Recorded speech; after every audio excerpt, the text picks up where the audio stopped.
തെരുവുനായുടെ ആക്രമണത്തിൽ 2 പെൺകുട്ടികൾക്ക് പരിക്കേറ്റു. വണ്ടിപ്പെരിയാർ പശുമല ജംഗ്ഷന് സമീപം കളിച്ചുകൊണ്ടിരുന്ന ഒരു കുട്ടിയെയും കൂടാതെ മിനി സ്റ്റേഡിയത്തിന് സമീപം കളിച്ചുകൊണ്ടിരുന്ന മറ്റൊരു കുട്ടിയെയുമാണ് തെരുവുനായ ആക്രമിച്ചത്. കൂടുതൽ പരിക്കേറ്റ മഞ്ചുമല സ്വദേശിയായ പെൺകുട്ടിയെ കോട്ടയം മെഡിക്കൽ കോളേജ് ആശുപത്രിയിലേക്ക് മാറ്റി.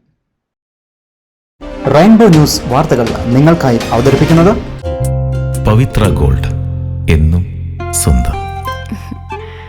ഒരെണ്ണം കൂടി വാങ്ങായിരുന്നു.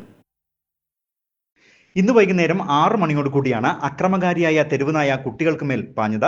വണ്ടിപ്പെരിയാർ മഞ്ചുമല സ്വദേശിയായ ശരവണന്റെ മകൾ 3 വയസ്സ് പ്രായമുള്ള സഞ്ജിനി മാതാപിതാക്കൾക്കൊപ്പം പശുമല ജംഗ്ഷന് സമീപം റോഡരികിൽ നിന്ന് കളിച്ചുകൊണ്ടിരുന്ന സമയത്തായിരുന്നു തെരുവുനായയുടെ ആക്രമണം ഉണ്ടായത്. കുട്ടിയുടെ മുഖത്ത് നായ കടിക്കുകയായിരുന്നു. ഗുരുതരമായ പരിക്കാണ് കുട്ടിക്ക് ഏറ്റിരിക്കുന്നത്.